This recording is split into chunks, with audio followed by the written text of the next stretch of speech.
그들이 도비아의 선행을 내 앞에서 말하고 또 내 말도 그에게 전하매 도비아가 내게 편지하여 나를 두렵게 하고자 하였느니라. 아멘.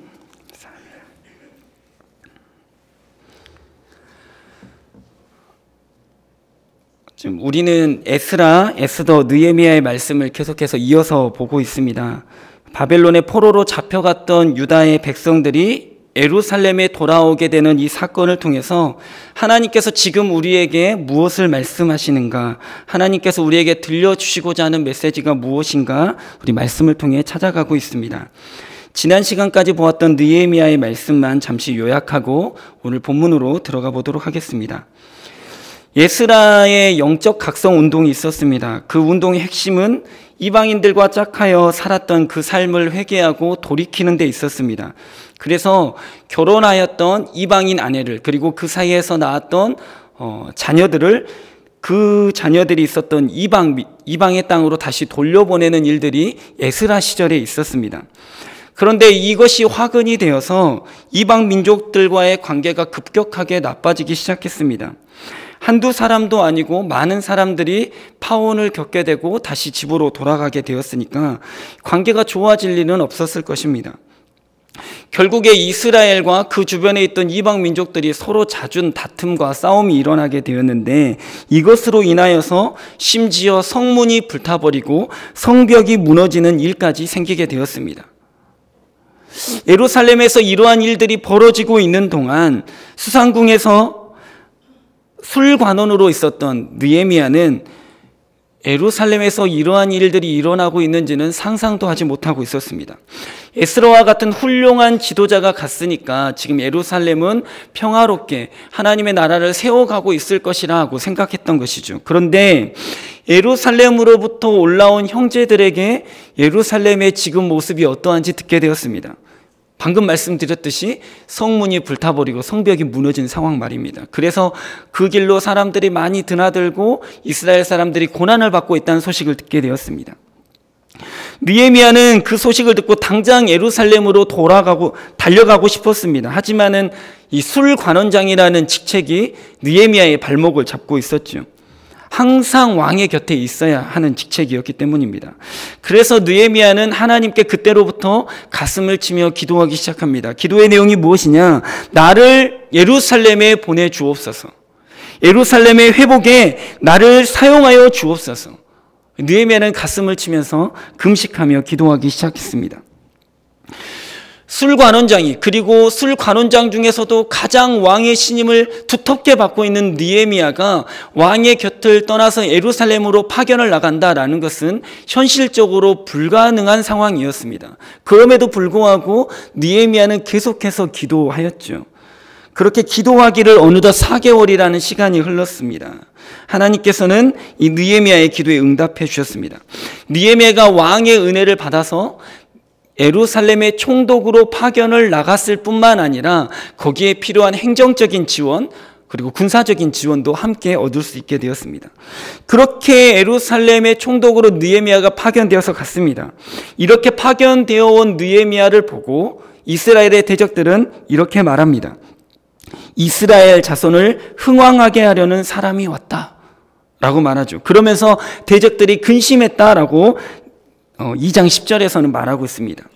대적들이 보기에도 느헤미야는 그 전에 파견 나왔던 예루살렘의 총독과는 달랐다라는 것이죠. 총독이라는 이 자리를 통해서 자기의 이익과 명예를 탐하는 사람이 아니었습니다. 적당히 자신의 임기를 때우려는 사람도 아니었습니다. 느헤미야는 예루살렘의 회복을 위하여 기도하는 사람, 성벽이 무너지고 성벽이 불타버리는 상황을 마치 내 집이 무너지고 내 집이 불타버린 것처럼 안타까워하면서 기도하는 사람, 술관원장의 높은 자리를 뒤로하고 내려놓고 예루살렘 총구석의 총독으로 올 정도로 예루살렘을 사랑하고 헌신된 사람이었다라는 것이죠. 대적들은 그것을 알기 때문에 이스라엘을 흥왕하게 하려 하는 사람이 왔다라고 근심하기 시작했습니다. 이 부분까지 지난 시간에 나누었고요. 오늘은 그 후반부 이야기부터 6장까지 이야기를 살펴보려고 합니다. 2장 11절 말씀 우리 한번 찾아보시겠습니까? 2장 11절 말씀 이하를 보면 예루살렘에 도착한 느헤미야가 몇몇 사람들과 함께 비밀리에 예루살렘을 정탐하기 시작합니다. 현장 답사를 완전히 마친 후에 성벽 재건에 대한 계획을 꼼꼼하게 세웁니다. 그리고 나서 제사장과 귀족들과 방백들을 불러 모아서 예루살렘 성을 건축하자라고 결의하였습니다. 그때 대적들이 이 소식을 듣고 일어나게 되는데요. 2장 19절 말씀입니다. 2장 19절 말씀 읽어보겠습니다. 호론 사람 산발락과 종이었던 암몬 사람 도비야와 아라비아 사람 게셈이 이 말을 듣고 우리를 업신여기고 우리를 비웃어 이르되 너희가 하는 일이 무엇이냐? 너희가 왕을 배반하고자 하느냐 하기로. 아멘. 우리가 지난주에 봤던 10절 말씀에서는 대적의 이름이 우리가 기억해야 될 이름으로 산발락과 도비야 나누었습니다. 그런데 채 10절이 다 지나가기도 전에 19절에 대적의 이름이 등장하는데 새로이 아라비아 사람 게셈이 추가되었습니다. 그 짧은 시간 만에 대적들이 더욱더 늘어났다라는 것이죠. 대적들의 방해와 위협이 더욱더 강력해졌다라는 의미입니다. 대적들은 성벽을 재건하려는 느헤미야를 중심으로 한 유다의 백성들을 마음껏 비웃었습니다. 이것은 페르시아 왕을 배반하고자 하는 테러 행위와 같다. 너희가 무슨 일을 하려고 하느냐? 모함하기 시작했죠. 비웃었습니다. 이것은 그런데 갑자기 새롭게 생긴 일이 아니라 이미 그 전에 80년 전에 1차 포로 귀환 때도 이러한 비슷한 일을 겪었습니다. 대적들의 방해하는 수법은 똑같죠. 뻔하다라는 것입니다. 비웃고 거짓말로 모함하고 위협하는 것 말입니다. 하나님을 막을 수 없습니다. 하나님을 막을 수 없다라고 판단했기 때문에 그 일을 감당하려는 하나님의 사람들이 스스로 포기하게 만들려고 하는 것입니다. 이것이 사단의 계략인 것이죠. 그래서 우리는요, 절대로 포기해서는 안 됩니다. 하나님의 일이라면 말입니다. 비웃음을 당해도 하나님이 하신다. 거짓으로 모함을 당해도 하나님이 하신다.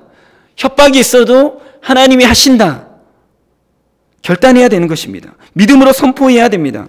우리가 포기하지 않으면 하나님은 반드시 이루십니다. 그래서 느헤미야는요, 조금도 흔들리지 않고 그들 앞에서, 대적 앞에서 하나님의 일을 선포합니다. 20절 보면요, 하늘의 하나님이 우리를 형통하게 하시리니 그의 종들인 우리가 일어나 건축하려니와 선포합니다. 너희들이 아무리 비웃어도 하나님은 하나님의 일을 하신다. 우리는 하나님의 백성이니까 하나님의 일인 건축을 멈출 수가 없다라고 선포하는 것이죠. 이렇게 3장으로 넘어가 보면요, 성벽 공사가 어떻게 배분되었는지 자세하게 나옵니다. 누가 어디에서부터 어디까지, 또 누가 또 어디에서 어디서부터 어디까지 공사를 맡아서 담당했는지 자세하게 나와 있습니다. 성벽 공사는 누구 한 사람이 감당할 수 없을 만큼 큰 일이죠. 그래서 각자의 은사와 능력에 맞춰서 합력하여 선을 이루었다라는 사실을 우리에게 보여줍니다. 시간의 순서상으로 아직 성벽은 만들어진 것이 아니지만 이런 섬김을 통하여 성벽이 만들어졌다. 하나님이 성벽을 완성해 주셨다라는 것을 강조하기 위해서 이 부분을 먼저 편집상 삽입해 놓은 것입니다. 그리고 4장으로 넘어가 보면요, 성벽을 어떻게 재건하게 됐는지 그 과정 이야기를 다시 시작합니다. 대적들이 계속해서 성벽 재건하는 것을 조롱하고 있었습니다. 여기서 주목해서 볼 것은 느헤미야의 반응입니다. 느헤미야는 대적들이 비웃을 때 조금도 마음 상해하지 않았습니다. 이 마음 상하는 것 때문에 자신의 시간을 허비하지 않았다라는 것입니다. 원수 갚는 일은, 대적의 일은, 문제는, 고난은 하나님께 맡겨두고 자기에게 주어진 하나님의 사명을 이루기에 모든 시간과 감정과 능력을 사용하였다라는 것이죠. 대적들의 방해에 일일이 대응하다 보면 어떻게 될까요? 힘이 빠지게 됩니다. 그래서 정작 내가 할 일은 힘이 빠져서 못하는 경우가 있게 되는 것이죠. 우리가 사명에 집중하기 위해서는 어차피 하나님의 일에는 방해가 따른다라는 사실을 인정해야만 합니다. 이런 태도가 필요합니다. 우리는 이런 사실을 잘 알고 있습니다. 그런데도 불구하고 너무나 자주 고난 없이 평안히 하나님의 일을 하기를 기대합니다. 그래서 어려움이 찾아오면 낭망하고 실망하고 심지어 포기하기도 합니다. 저를 따라해 보시겠습니까? 하나님의 일에 고난이 따르는 것은 당연한 것입니다. 예, 우리는 고난과 어려움이 생길 때 기도하면서 그것을 하나님께 맡겨야 됩니다. 그리고 우리의 마음과 생각, 시간과 힘, 이 모든 것이 우리에게 맡겨주신 사명을 감당하는데 그것들을 온전하게 사용할 수 있어야 되는 것이죠. 사명의 길을 가야 되는데 마음 상해서 기분 나빠서 멈출 수 없다라는 것입니다. 그렇게 하나님께 맡기지 않고 고난의 문제 그것 자체에 붙들려 있기 시작하면 우리는 우리의 사명을, 우리의 정체성을 잃어버리면서 살게 됩니다. 그래서 느헤미야는 문제로부터 마음과 생각을 지키고 오직 하나님만 바라보며 나아갑니다. 그랬더니 어떤 일이 벌어졌는가? 성벽 공사가 빠르게 진행되게 되었습니다. 4장 6절의 말씀 같이 읽어보도록 하겠습니다. 4장 6절입니다. 읽겠습니다. 이에 우리가 성을 건축하여 전부가 연결되고 높이가 절반에 이르렀으니 이는 백성이 마음들여 일을 하였음이니라. 아멘. 성벽에 무너진 부분들이 있었는데 그것들이 연결이 안 되는 부분이 없이 빠짐없이 전부 다 완성이 되었다라는 거예요. 높이는 절반까지만 완성됐지만 빠진 부분이 없이 전부 다 성벽에 무너진 부분을 채워넣기 시작했다라는 것이죠. 이것이 어떻게 가능했느냐? 느헤미야의 담대한 추진력 때문이었다. 백성들이 흔들리지 않고 마음을 모았기 때문이다. 그리고 결정적으로 하나님의 도우심이 있었기 때문이다. 아멘. 그래서 리더는요, 하나님의 일을 할 때 흔들리지 않아야 되는 것이죠. 리더가 흔들리면요, 따르는 사람들이 같이 흔들리게 됩니다. 리더가 굳건하게 서면요, 문제 앞에서도 굳건하게 서면 따르는 사람들도 힘을 내서 그 일에 집중할 수 있는 것입니다. 우리 교회에는 담임 목사님을 중심으로 우리 함께 모여 있는 것이죠. 그래서 담임 목사님을 위해서 기도할 때 하나님 느헤미야처럼 담대하게 서게 하여 주옵소서. 문제 앞에서 흔들리지 않게 하여 주옵소서. 함께 기도해 주셔야 돼요. 담임 목사님이 흔들리면 어떻게 될까요? 교회가 흔들리는 것입니다. 담임 목사님을 위해서 꼭 그렇게 중보하여 주시기를 부탁을 드립니다. 문제 속에서도 이 느헤미야를 중심으로 성벽 공사를 우직하게 진행해 가니까 대적들이 도망간 것이 아니라 더욱 힘을 내서 우리도 더 힘을 내서 방해하자 하였습니다. 7절에 보니까요, 전에 볼 수 없었던 이름이 또 등장합니다.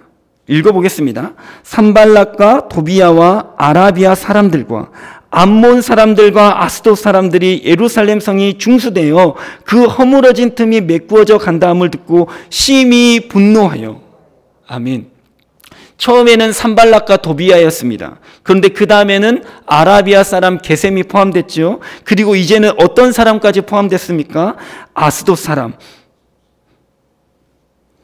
암몬 사람 포함이 되기 시작했습니다. 대적들은 더욱 강해지고 더욱 많아졌습니다. 대적들의 위치만 보더라도요, 사방으로 깔려 있습니다. 사마리아는 유다의 북쪽, 암몬 유다의 동쪽, 아라비아는 유다의 남동쪽, 남쪽이라고 할 수 있겠죠. 아스돗은 서쪽, 사방으로 동서남북으로 대적들이 둘러쌌다라는 것입니다. 어려움 속에서 계속 하나님의 일을 감당하고 있는 상황입니다. 그런데 그것들이 형통하게 풀려진 게 아니라 공사의 진행은 잘 되고 있었으나 방해는 더욱 거세지고 심지어 사방의 적들이 더욱더 많아지고 강해졌다는 것이죠. 하나님이 허락하신 일이었지만 세상 가운데서 그 일을 완전히 성취하기까지는 많은 수고와 어려움을 이겨내야만 합니다. 우리에게 그러한 믿음이, 담대한 믿음이 있기를 소망합니다. 사방의 적들이 함께 꾀하기를 예루살렘에 가서 치고 요란하게 하자 하였습니다. 사방의 한꺼번에 적들이 쳐들어오기 시작하면 그야말로 예루살렘은 어려운 지경이 될 것입니다. 느헤미야는 기도하면서 이 일을 파수꾼을 두며 대적의 침을 대비하기로 하였습니다. 그런데 이미 예루살렘 안에는 대적들로 인한 흉흉한 소문이 퍼지게 되었습니다. 그래서 사기가 땅에 떨어질 대로 떨어지고 말았습니다. 특히 대적들과 함께 경계선 근처에 살았던 사람들은 더욱더 마음이 불안했는데요. 만약에 북한에서 남한으로 쳐들어온다, 대한민국을 쳐들어온다라는 어떤 전쟁의 소문이 있다 그러면 누가 가장 불안할까요? 휴전선 근처에 사는 사람들, 가장 불안하겠죠. 강원도, 경기도 요 위쪽에 사는 사람들이 불안할 겁니다. 상대적으로 여기 순천, 여수, 광양 이쪽에 사는 사람들은 좀 더 마음이 편안할 것이겠죠. 이 근처에 있는 사람들이 너무나 힘이 들고 마음이 약해졌습니다. 그래서 느헤미야를 쫓아와서 10번이나 우리 군사를 도와달라, 군사를 보내줘서 우리를 좀 안전하게 지켜달라 부탁을 하였습니다. 그런데요, 느헤미야가 뭐라고 말했냐면 성벽 재건을 지체할 수가 없기 때문에 너희가 칼과 활과 창으로 무장하여 너희 스스로를 지키라 말하였습니다. 4장 14절을 보면요, 이런 말씀이 있습니다. 내가 돌아본 후에 일어나서 귀족들과 민장들과 남은 백성에게 말하기를 너희는 그들을 두려워하지 말고 지극히 크시고 두려우신 주를 기억하고 너희 형제와 자녀와 아내와 집을 위하여 싸우라 하였느니라. 아멘. 대적들을 두려워하지 말고 정말 두려워해야 될 분이 누구신가를 기억해라. 주님이 너희와 함께 하시니 두려워하지 말고 대적들이 만약에 쳐들어온다면 너희 형제와 자녀, 아내와 집을 위하여 힘써 싸워야 된다라고 격려하고 있습니다. 이것은 너희는 죽도록 싸워라, 나는 계속해서 건축하겠다라는 말이 아닙니다. 앞선에서 사람들이 죽어나가고 무너지면요, 성벽을 쌓을 수가 없습니다. 같이 무너지는 것이죠. 그럼에도 불구하고 느헤미야가 그렇게 말할 수 있었던 것은 무엇이냐? 하나님께서 반드시 보호하여 주시리라 하는 이 믿음이 있었기 때문입니다. 느헤미야는 공사 현장으로 돌아갑니다. 그래서 수하의 절반의 사람들을 공사 현장에 더욱더 투입합니다. 그래서 절반은 무장하여 경계태세를 늦추지 않습니다. 심지어 일하는 사람들, 한 손에는 작업도구를, 한 손에는 병기를 잡고 공사를 했습니다. 동이 틀 때부터 별이 뜰 때까지 늦은 시간까지 일을 하였습니다. 잠을 잘 때에도요, 그냥 편하게 자는 것이 아니라 보초를 세워서 쪽잠을 자면서 건축을 진행하기 시작했습니다. 엄청난 수고와 헌신으로 온 백성이 사명을 감당하기로 하였다라는 것입니다. 그렇게 5장을 넘어가면 갑자기 성벽 공사와 상관없는 12년 후의 사건이 등장합니다. 5장의 내용은 다음 기회에 자세히 한 번 더 살펴보도록 하고요. 시간상으로 6장으로 넘어가면요, 드디어 그렇게 공사를 열심히 했더니 성벽이 허물어진 틈 없이 복구되었다. 그리고 완전히 성문만 달면 되는 때가 되었다라고 말합니다. 4장에서는 성벽의 절반까지 쌓게 되었는데 6장에 오니까 온전히 쌓았다라는 것이죠. 이제 문만 달면 되는 상황까지 왔습니다. 이때 원수의 마지막 발악이 시작됩니다. 우리가 오늘 본문을 천천히 다 읽었었는데요, 사마리아의 총독 산발락과 아라비아의 총독 게셈이 느헤미야에게 편지하여서 오노 평지 한 촌에서 만나자고 제안합니다. 오노 평지는 사마리아와 예루살렘의 중간에 있는 어떤 지역인데요, 겉으로 보기에는 중간 지점에서 각 나라의 총독들이 만나서 함께 의논하자라는 것이지만 실상은 느헤미야를 그쪽으로 끌어들여서 해치고자 함이었다라고 성경은 이야기하고 있습니다. 제 아무리 성벽을 튼튼하게 높게 쌓는다 할지라도 느헤미야만 제거해 버린다면 예루살렘을 쉽게 자신의 손으로 얻을 수 있을 것이라 생각했기 때문입니다. 성전을 재건했어도 신앙이 완전히 무너졌던 이스라엘 공동체를 생각해 볼 때 성벽이 있다 할지라도 그 신앙을 지키고자 마음먹는 사람이 없으면 성벽은 아무리 높아도 소용이 없다는 것을 우리는 알 수가 있습니다. 그래서 대적들은 느헤미야를 공격하기로 한 것입니다. 느헤미야는 대적들의 의도를 간파하고 큰 공사를 하고 있으니 도저히 갈 수 없다라고 거절하였습니다. 대적들은 포기하지 않고 4번이나 사람을 또 보냈습니다. 5번째 보낼 때는 손에 봉하지 않는 편지를 보냈는데 그 내용은 이렇습니다. 느헤미야, 당신이 예루살렘의 왕이 되고자 선지자를 통해서 유다의 왕이 있다는 말을 퍼뜨리고 있다는 소문을 들었습니다. 이것은 분명 페르시아에 대한 반역 행위입니다. 물론 우리들은 그것이 사실이 아니라고 생각하지만 이 문제에 관하여 오해를 풀기 위해서 우리 총독들이 함께 만나야 될 것 같습니다. 아무리 바쁘더라도 우리와 함께 만나기를 요청합니다. 이런 편지의 내용이었죠. 느헤미야는 그 편지를 받고 이렇게 답장합니다. 그것은 전혀 사실과 다르며 오히려 당신들이 나를 모함하기 위해 꾸며낸 이야기입니다. 나는 가지 않겠습니다. 그리고 나서 느헤미야는 또다시 기도하기 시작합니다. 하나님, 그들이 우리를 두렵게 하여 우리로 하여금 낙담하여 공사를 중단시키려고 합니다. 담대한 힘을 주옵소서. 느헤미야는 이번에도요, 문제에 집중하지 않고 문제는 기도함으로 하나님께 맡겨버립니다. 하나님, 저는 주님이 맡겨주신 일에 최선을 다하겠습니다. 문제는 하나님이 해결하여 주옵소서. 이번에도 대적들의 방해는 실패로 돌아갔죠. 하지만 대적들은 그것으로 끝나지 않고 또다시 문제를 일으킵니다. 제사장을 매수하여서 느헤미야를 흠집 잡으려고 합니다. 10절 말씀을 보면요, 스마야라는 인물이 등장합니다. 10절 말씀, 6장 10절 말씀 우리 같이 읽어보도록 하겠습니다. 이후에 무에다벨의 손자 들라야의 아들 스마야가 두문불출하기로 내가 그 집에 가니 그가 이르기를 그들이 너를 죽이러 올 터이니 우리가 하나님의 전으로 가서 외소 안에 머물고 그 문을 닫자. 저들이 반드시 밤에 와서 너를 죽이리라 하기로. 아멘. 스마야라는 인물은 성경에서 별다른 언급이 없기 때문에 본문을 통해서만 정보를 얻을 수 있습니다. 두문불출해서 느헤미야가 찾아갈 정도다라고 하면 느헤미야와 상당히 가까운 사람이다라는 것을 알 수 있습니다. 제사장만 들어갈 수 있는 성소에 들어가자라고 말한 것을 보면 제사장 가문 출신임을 알 수가 있습니다. 놀라운 것은 이 산발락과 도비야를 중심으로 한 이 대적들이 이 스마야와 같은 제사장, 선지자까지도 매수하여 손을 잡고 있었다라는 사실입니다. 스마야는 오늘 밤에 대적들이 당신을 죽이려고 오니까 성소에 들어가서 숨읍시다. 대적들이 절대 찾지 못할 것입니다. 라고 말했습니다. 하지만 느헤미야는 제사장만 들어갈 수 있는 성소에 내가 어떻게 들어간단 말입니까? 죽으면 죽었지 들어가지 않겠습니다. 내 생명을 얻고자 보호하고자 율법을 어기지 않겠습니다. 라고 말한 것이죠. 12절에 보니까 이런 말씀이 있습니다. 깨달은 즉 그는 하나님께서 보내신 바가 아니라 도비야와 산발락에게 뇌물을 받고 내게 이런 예언을 함이라. 아멘. 여기서 깨달은 즉이라고 나온 원문을 보면요, 우연히 알게 되었다라는 의미가 아닙니다. 신비적인 방법으로 계시를 받았다라는 의미도 아닙니다. 절대적으로 개인적인 감정이나 직감으로 추측해낸 것이 아니라 철저히 조사해서 밝혀냈다라는 뜻을 가지고 있습니다. 느헤미야는 왜 스마야가 이런 얼토당토하는 제안을 했을까라고 생각하고 그 뒤를 조사한 것이죠. 그래서 그 내막을 밝혀냈습니다. 그 내막이라 함은 스마야가 산발락과 도비야로부터 뇌물을 받고 거짓 예언을 했다라는 것이죠. 도비야와 산발락이 뇌물로 매수한 사람은 이 스마야뿐만이 아닙니다. 14절을 보면 여선지자 노야다 라는 이름이 나오고요. 그 외에 많은 선지자들이 있었다라고 성경은 기록하고 있습니다.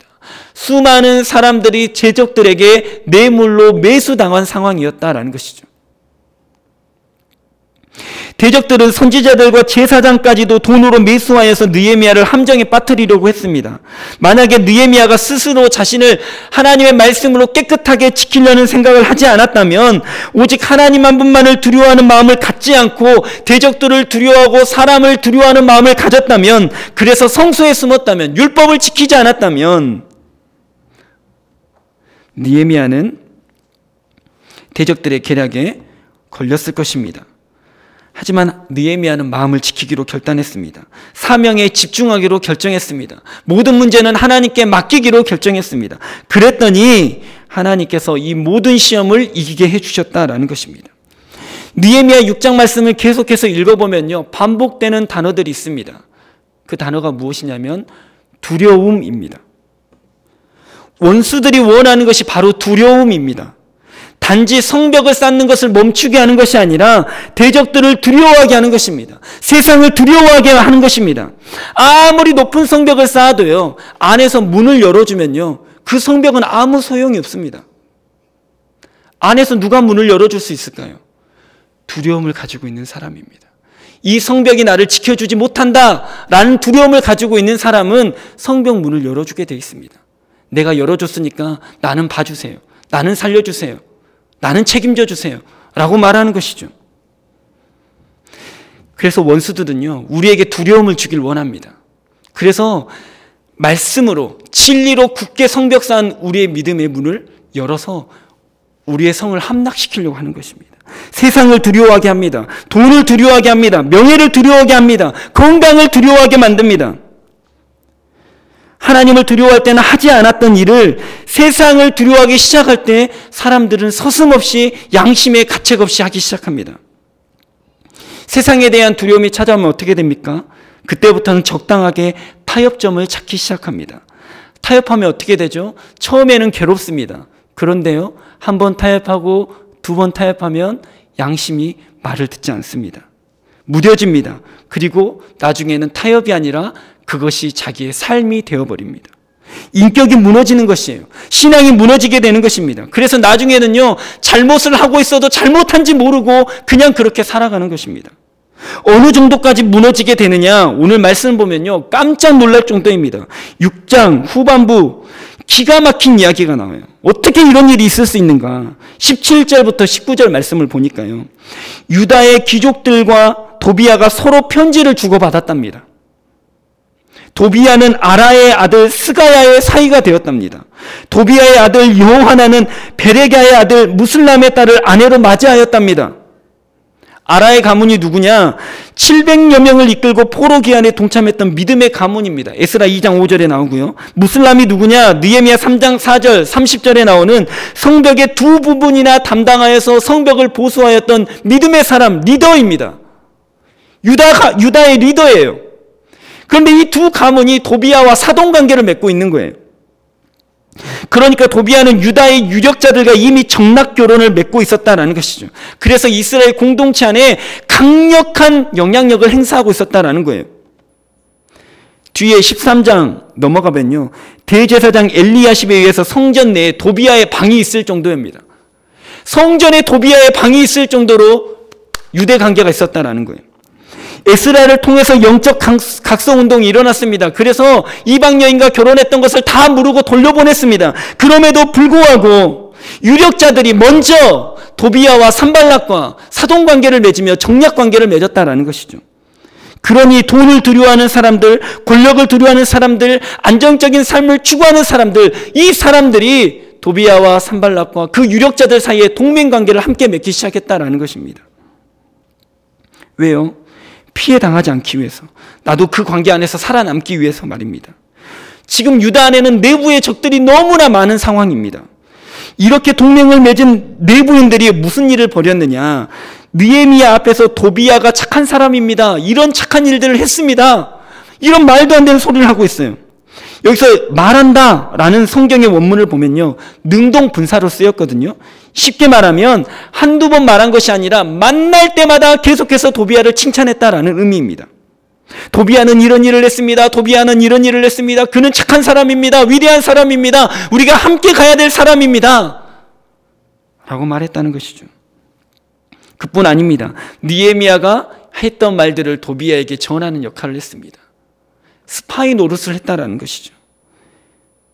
도비야와 동맹관계를 맺고 있었던 이 사람들, 유다의 제사장들이며 리더들이었습니다. 하지만 돈 때문에, 권력 때문에, 정치적인 힘 때문에 도비야의 하수인이 되어서 예루살렘이 어찌 되건, 성벽이 무너지건 성문이 불타건 나는 상관없다, 내 자식만, 내 가문만 안정적이고 돈 많이 벌면 되지, 이런 생각하면서 살았다는 거예요. 이와 관련된 사람들의 이야기가 우리가 생략하고 보았던 5장의 이야기입니다. 성벽이 지어진다 하더라도 여전히 하나님을 두려워하지 않고 사람을 두려워하고 세상을 두려워하고 있다면, 정치와 권력과 돈을 두려워하는 사람이 존재하고 있다면 공동체는 늘 타협하고 위험에 빠지게 되어 있습니다. 제가 좋아하는 찬양 중에 나로부터 시작되리라는 찬양이 있습니다. 이 찬양의 가사를 보면 이런 가사가 있는데요, 주님을 크게 보는 믿음 가지고 세상에 나타내리라 놀라운 주의 사랑을. 아멘. 주님이 세상보다 크다라고 고백하는 찬양입니다. 제가 좋아하는 찬양 중에요, 또 너 결코라는 찬양이 있는데요, 너 결코 용기 잃지 말아라, 주가 너와 함께 하시리니 너는 결코 작지 않도다, 내 안에 계신 주님이 세상보다 크시니. 아멘. 성경은 계속해서 말합니다. 세상보다 하나님이 더 크시다. 하나님은 세상을 창조하신 분이다. 하나님은 승리자 되신다. 구원자 되신다. 염려하지 말고 두려워하지 말아라. 성경은 우리에게 가르쳐주는 내용입니다. 하나님이 세상보다 크시죠. 당연합니다. 그런데 왜 세상이 하나님보다 크게 보일 때가 있을까요? 세상을 가까이 두기 때문입니다. 내 눈에 말입니다. 달이 큽니까? 손바닥이 큽니까? 달이 훨씬 크지요. 그런데 이 작은 손바닥으로 그 큰 달을 가릴 수 있습니다. 이 손바닥으로요, 눈 가리면요, 온 세상을 다 가릴 수도 있어요. 세상을 가까이 하면 가까이 할수록 우리는 광대하신 주님, 전능하신 주님, 생명의 주님, 은혜의 주님을 놓치면서 살아갈 수밖에 없습니다. 느헤미야는 하나님을 크게 보는 믿음의 눈을 가지고 있었습니다. 그래서 대적들이 수단과 방법을 가리지 않고 계속해서 넘어뜨리려 하고 타협하게 하고 협박하여도 회유하여도 넘어지지 않을 수 있었습니다. 15절 말씀을 보면 느헤미야의 이런 결단과 믿음으로 성벽 재건이 무려 52일 만에 일어났다라고 우리에게 알려주고 있습니다. 거기에 뭐 빨리빨리 이렇게 잘하는 한국 사람이 있어서 공사가 빨리 끝난 것이 아닙니다. 느헤미야의 이 믿음, 하나님을 크게 보는 그 믿음, 백성들이 마음을 다하였기 때문에 하나님의 도우심으로 이런 일들이 일어난 것이죠. 하나님이 정말로 원하시는 성벽 공사는 그렇다면 무엇일까요? 우리 마음의 성벽 공사입니다. 세상의 두려움이 침범할 수 없는 높고 튼튼한 믿음의 성벽 말입니다. 여러분의 성벽은 지금 안녕하십니까? 무너지거나 불타지는 않았습니까? 여기저기 성벽이 무너지고 성문이 불타버려서 대적들이 자기 집 지나들듯이 그냥 내 마음을 왔다 갔다 지나다니고 있지는 않습니까? 걱정을, 불평을, 원망을 우리 가운데 심어놓고 있지는 않습니까? 날마다 부어주신 하나님의 새로운 은혜대로 살지 못하고 오래전에 받았던, 오래전에 지었던 그 성벽으로 그냥 그렇게 살아가고 있지는 않습니까? 이제는 성벽을 새로운 은혜로 새롭게 재건해야 됩니다. 무너진 데를 보수하면서 하나님 앞에 나아가야 됩니다. 더 이상 대적들이 내 마음 가운데 들어가지 못하도록 우리가 그 문을 열어주어서도 안 되고 무너진 데를 보수하면서 지내야 되는 것이죠. 하나님은 오늘 느헤미야 이 본문 말씀을 통해서 우리에게 말씀하십니다. 우리 마음의 성벽을 재건해라. 원수가 더 이상 틈타지 못하도록 무너진 데를 보수하여라. 튼튼한 믿음의 성벽을 세워야 된다. 오직 하나님만을 두려워하는 사람으로 서라. 우리에게 말씀하십니다. 우리는, 그리고 이 성복교회는 성벽과 같은 존재입니다. 우리 개개인이 바로 서야 됩니다. 한 사람이 무너지면 그 무너진 틈을 타서 대적들이 들어오기 때문입니다. 무너진 성벽을 보수하듯이 우리는 한 사람 한 사람을 일으켜 세우고 격려하고 세워주어야만 합니다. 이제 우리는 느헤미야처럼 기도해야 할 때입니다. 느헤미야처럼 행동해야 될 때입니다. 느헤미야처럼 오직 하나님만을 두려워하고 성벽을 보수하는 사람으로 살아가기를 예수님의 이름으로 축복합니다. 이사야서 58장 12장의 말씀으로 우리 성북교회를 그리고 모든 성도님들을 예수님의 이름으로 축복하며 설교를 마치고자 합니다. 이사야서 58장 12절의 말씀입니다. 내게서 날 자들이 오래 황폐되었던 곳들을 다시 세울 것이며 너는 역대의 파괴된 기초를 쌓으리니 너를 일컬어 무너진 데를 보수하는 자라 할 것이며 길을 수축하여 거할 곳이 되게 하는 자라 하리라. 아멘. 이 말씀대로 하여 주옵소서. 기도하겠습니다. 하나님, 우리를 하나님의 나라의 성벽으로 삼아주셔서 감사합니다. 우리는 우리 가정의 믿음의 성벽입니다. 우리는 우리 교회의 성벽입니다. 우리는 순천 땅의 성벽입니다. 세상을 두려워하는 마음이 떠나가고 오직 하나님을 경외하는 믿음으로 살아가게 하여 주옵소서. 믿음의 성벽이 무너질 때 세상은 그 무너진 틈으로 우리에게 두려움을 넣으려고 합니다. 세상보다 크신 하나님을 바로 알게 하시며 모든 죄와 사망의 권세에서 이기신 하나님을 의지하는 믿음의 눈을 갖게 하여 주옵소서. 성벽을 보수케 하시며 세상을 두려워하는 사람이 아닌 오직 하나님만을 두려워하는 사람으로 살게 하여 주옵소서. 우리로 하여금 오래 황폐되었던 것을 다시 세우는 무너진 데를 보수하는 자라 하셨사오니 주님 우리의 마음을 새롭게 하여 주시며 우리의 가정과 교회와 우리의 사회를 주의 진리로 보수하는 사람으로 살아가게 하여 주옵소서. 특별히 우리 성북교회가 서로를 돌아보며 세워주는 믿음의 공동체 되게 하시며 순천 땅에 무너진 모든 것을 보수하는 사명 감당하는 교회로 주께서 사용하여 주옵소서. 예수님의 이름으로 간절히 기도합니다.